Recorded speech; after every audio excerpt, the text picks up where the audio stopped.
ओम नमः शिवाय। मेरे शिव चैनल पर आप सबका स्वागत है। सबसे पहले तो आप सभी शिव भक्तों के चरणों में मेरा प्रणाम।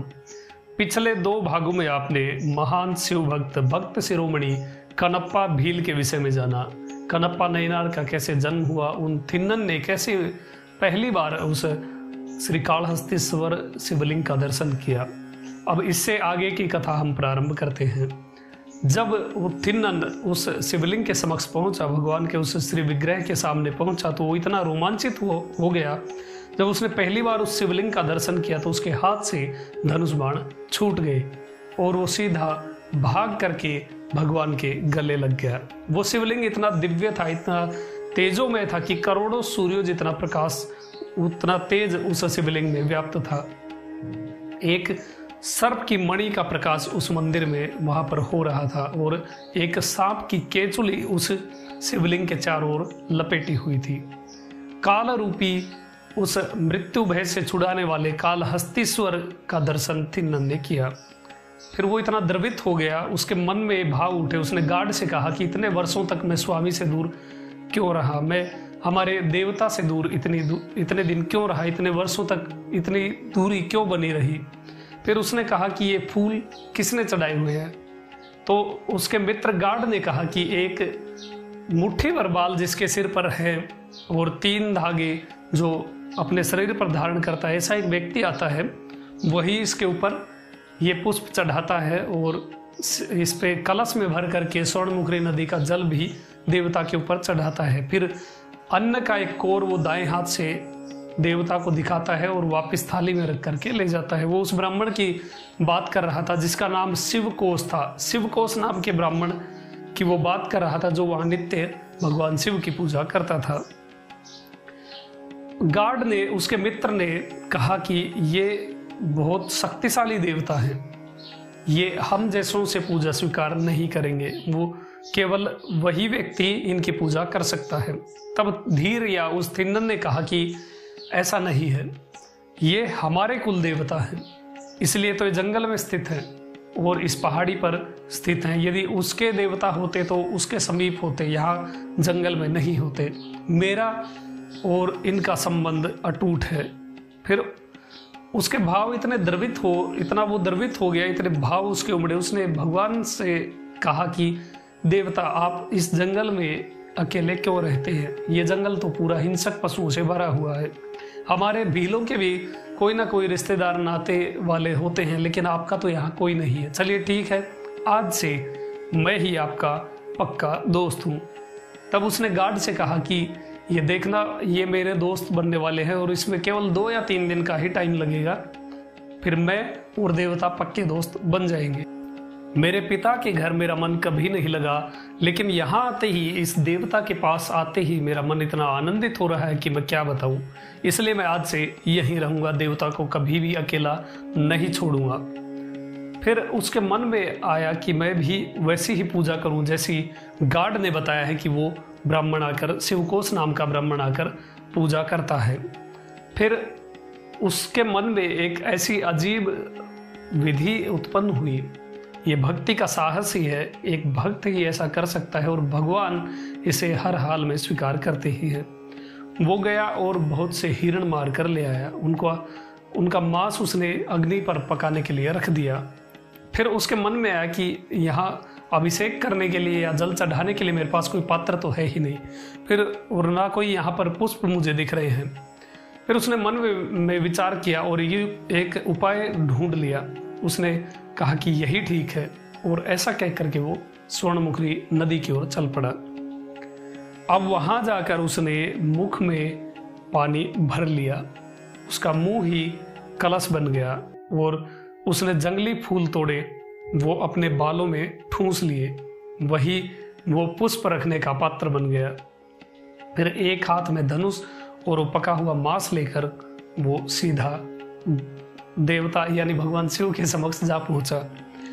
अब उसने वहां जाकर अपने जो जूते पहने हुए थे बिना जूते उतारे शिवलिंग के ऊपर से वो पुराने बासी फूल हटा दिए, जूते की नोक से हटाए। फिर भगवान के ऊपर अभिषेक रूप से वो जो पानी भरकर मुख में लेकर आया था उसे कुल्ला कर दिया। उसके बाद वो केले पर रख कर वो मांस भगवान की ओर निवेदित करने ही वाला था कि उसके मन में विचार आया कि ये मांस अच्छी तरह पका है कि नहीं। उसने वो बाण की नोक से वो राख हटाई और फिर उसे खुद अपने मुंह से काट करके खाया। वो मांस को भी झूठा कर दिया और जो जो मांस अच्छा उसे लगता उसे वो अलग एक केले के पत्ते पर रखने लग गया। जो मांस उसे स्वादिष्ट लगता केवल वही वो भगवान के सामने ले जाकर रखने लग गया और फिर उसने निवेदन किया कि प्रभु, अब मेरे द्वारा अर्पित ये मांस आप खाइए। और ऐसा कह करके उसे युक्ति याद आई कि वो ब्राह्मण भी दाएं हाथ से वो अन्न का कोर भगवान के मुख की ओर करता है। अब इतना कुछ वो जानता नहीं था, इसलिए बस सुनी हुई बात पर विश्वास करके उस थिन्नन ने उस मांस को भगवान के मुख के पास में अर्पित किया। तो भगवान ने भी, भगवान तो वैसे भी भक्त के वश में रहते हैं, वो मांस ग्रहण कर लिया। ये देख करके थिन्नन ने वो सारा मांस भगवान के मुख पर लगा दिया, तो भगवान ने भी उसे मुख में भर लिया। अब वो ये चीज देख करके बहुत खुश हुआ, थिन्नन नाचने लग गया। फिर उसने एक्साइट होकर पूछा, रोमांचित होकर पूछा कि भगवान, जो ब्राह्मण आपको जो सुबह भोजन देकर गया था उससे ज्यादा स्वादिष्ट ये वाला जो मैंने भोजन दिया है ये स्वादिष्ट है ना। ये बात सुन करके भगवान ने भी, अब वो मुख में तो मांस भरा हुआ था, भगवान ने सिर हिलाकर हाँ भरी, जिससे थिन्नन बहुत प्रसन्न हो गया। फिर वो पूरी रात वहां पर जागने लगा। उसने कहा कि देवता, आप निश्चिंत रहिए, अब मैं आपकी सेवा में हूँ। पूरी रात जंगली हिंसक पशुओं से मैं आपकी रक्षा करूंगा। और धनुष बाण लेकर के थिन्नन पहरेदारी करने लग गया। दिन रात थिन्नन केवल और केवल देवता अर्थात भगवान शिव के बारे में सोचता था, उसके अलावा कुछ भी उसके मन में नहीं चलता था। इसी प्रकार से वो रोज भगवान को मांस निवेदित करता और भगवान को वो कुल्ले से अभिषेक करता, जंगली फूल अपने बालों में ठूस कर लाता और अपने बाल ऐसे उस देवता यानी शिवलिंग पर वो झाड़ देता था, जिससे वो पुष्पों की बरसात सी भगवान के ऊपर हो जाती थी। फिर उसने आसपास के झाड़ फूस को काट करके वहां पर सफाई की। वो झाड़ फूस ही नहीं, अपने जन्मांतरों के पाप भी काट रहा था और भगवान उसकी भक्ति को स्वीकार कर रहे थे। अगले दिन जब शिवकोश नाम का ब्राह्मण वो वहां पर पूजा करने आया तो उसने देखा कि ये पूरा शिवलिंग मांस से लेपित है। ये देख करके उसे बहुत दुख हुआ और वो गुस्सा व्यक्त करते हुए जोर से चिल्लाया कि ये दुष्ट व्याधों का ही काम है। शिव से द्रोह करने वाले, इस स्थान को दूषित करने वाले नरक में पड़ेंगे। ऐसा कह करके वो बहुत क्रोधित हुआ और दुखी भी हुआ। फिर उसने उस स्थान को स्वर्णमुखी नदी के जल से धोया और विधिवत पूजा करके वो घर को लौट गया। इधर जब वो ब्राह्मण आया तब थिन्नन जंगल में भगवान के लिए मांस लेने और फूल लेने के लिए गया हुआ था।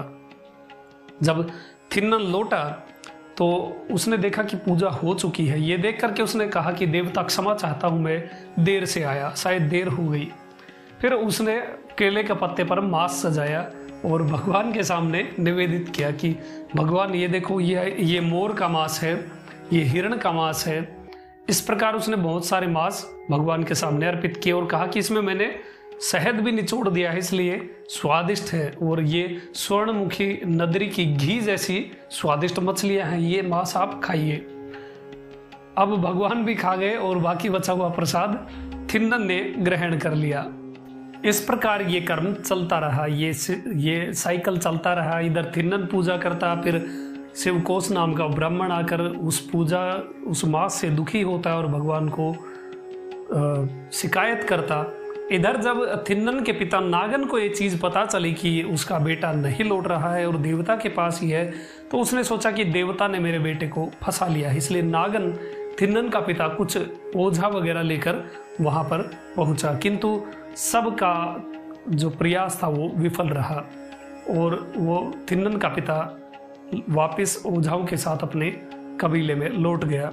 इधर जब ये सब काम हो गया और थिन्नन का पिता वापस लौट गया तो उस थिन्नन को ऐसा लगा जैसे उसके सिर से बहुत बड़ा बोझ उतर गया है और वो मुक्त हो गया है। इसलिए अब वो फ्री माइंड होकर के भगवान के पास रहने लग गया। रात भर भगवान के लिए पहरेदारी करता धनुष बाण लेकर, और दिन में भगवान के लिए स्वादिष्ट मांस लेकर आता। अब जब शिवकोश नाम का ब्राह्मण वहां पहुंचा तो वो भगवान से शिकायत करने लग गया। उसने कहा कि प्रभु, शिव से द्रोह करने वाले आज तक नहीं बचे, चाहे वो त्रिपुर हो या कोई भी दैत्य हो, किंतु ये छोटे मोटे व्याध, इनको आप क्यों सह रहे हो?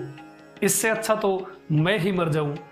ये गंदगी देखने से आपको पूरा दूषित कर दिया है इन्होंने, इससे अच्छा तो आप मेरे ही प्राण ले लीजिए। यदि कल भी ऐसा ही हुआ और आप ऐसे ही सहते रहे तो कल मैं अपने प्राण अवश्य ही त्याग दूंगा। ऐसे कह करके वो पूजा करके वो ब्राह्मण, शिवकोश नाम का ब्राह्मण, अपने घर आ गया। अब उसे नींद भी नहीं आई और वो खा भी नहीं सका। वो इतना दुखी था कि उसे भोजन भी अच्छा नहीं लगा। लेकिन जब वो सोया तब भगवान ने उसे सपने में दर्शन दिए। भगवान ने उससे कहा कि तुझसे भी ज्यादा भक्ति करने वाला, सबसे ज्यादा भक्ति करने वाला एक सबर, एक भील मेरी भक्ति करता है। मुझे उससे अच्छा, उससे प्रिय कोई भी नहीं लगता। गंगा का जल भी उसके सामने कुछ भी नहीं है। जब वो अपने मुख में कुल्ला भर करके मेरे ऊपर मेरा अभिषेक करता है, और उसका निवेदित जो मांस है वो मुझे हविष्य से भी अधिक प्रिय लगता है, क्योंकि उसके भाव एकदम निर्मल हैं और मेरे अतिरिक्त उसका कुछ भी नहीं है। ना मेरे अतिरिक्त वो इस संसार में कुछ समझता है। इसलिए सब कुछ जो भी उसके द्वारा निवेदित है वो मुझे स्वीकार है और मैं उसको ग्रहण करता हूँ। यदि तुम उसकी भक्ति की परीक्षा करना चाहते हो तो कल किसी पेड़ या झाड़ी के पीछे छुप कर देख लेना। जब ये स्वप्न टूटा तो वो शिवकोश नाम का ब्राह्मण जाग कर बैठ गया और भगवान की बात याद करने लग गया। अगले दिन सुबह सुबह ही वो पहुंच गया और एक पेड़ के पीछे जाकर छिप गया। अब थिन्न दोपहर तक वो मांस लेकर पहुंचा।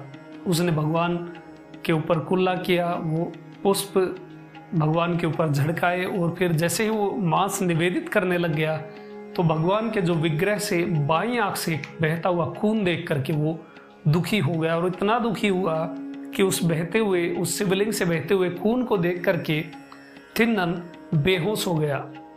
फिर थोड़ी देर बाद उसे जब होश आया तो उसने सोचा कि ये किसी दुष्ट ब्राह्मण का ही काम है, उसके पापों के फलस्वरूप देवता को ये कष्ट हुआ है। फिर उसने देवता से कहा कि किसी हाथी ने ये किया है या किसी जानवर के खुर से ये हुआ है। देवता, आपको एक कैसा रोग हो गया है?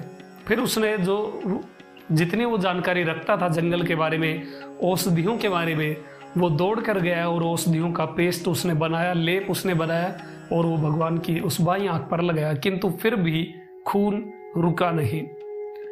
अंत में उसने सोचा कि जो हम कबीले वाले, जो भील जो रूल फॉलो करते हैं कि मांस ही मांस को भरता है, ऐसा सोच करके उसने एक बाण लिया और अपनी बाईं आंख निकाल करके भगवान के उस शिवलिंग पर वो नेत्र अर्पित कर दिए और भगवान ने भी वो खून बहना रोक दिया।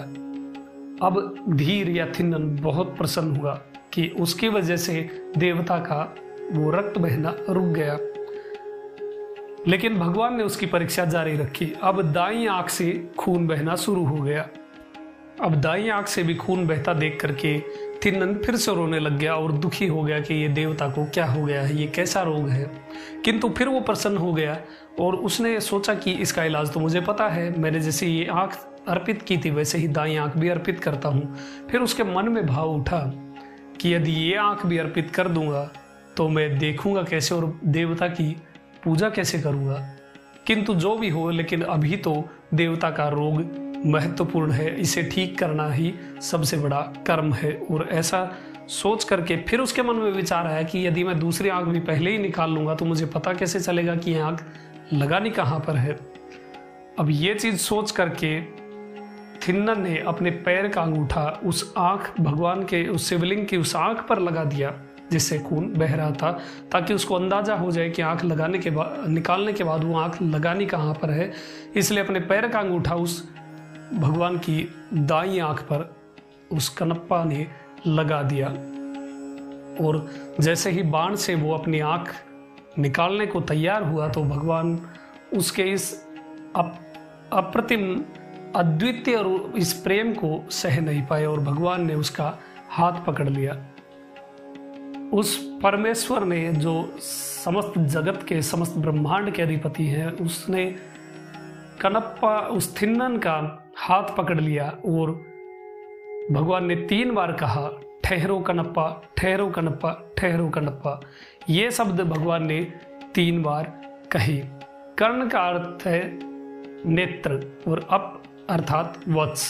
कनप्पा, ये भगवान शिव ने, स्वयं भगवान शिव ने ये नाम उस थिन्नन को प्रदान किया। जो ब्राह्मण उस वृक्ष की आड़ में ये देख रहा था वो विस्मय विमूढ़ हो गया, स्तंभित हो गया इतनी भक्ति देख करके, और भगवान ने उसे अपने गले से लगा लिया।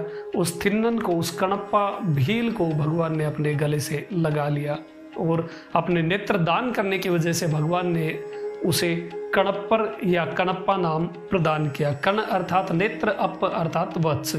भगवान ने 3 बार कहा, ठहरो कनप्पा, ठहरो कनप्पा, ठहरो कनप्पा। अब 3 बार क्यों कहा? तमिल में ये शब्द थे नील कनप्पा, नील कनप्पा, नील कनप्पा। पहली बार का अर्थ था कि ठहरो कनप्पा, रुक जाओ।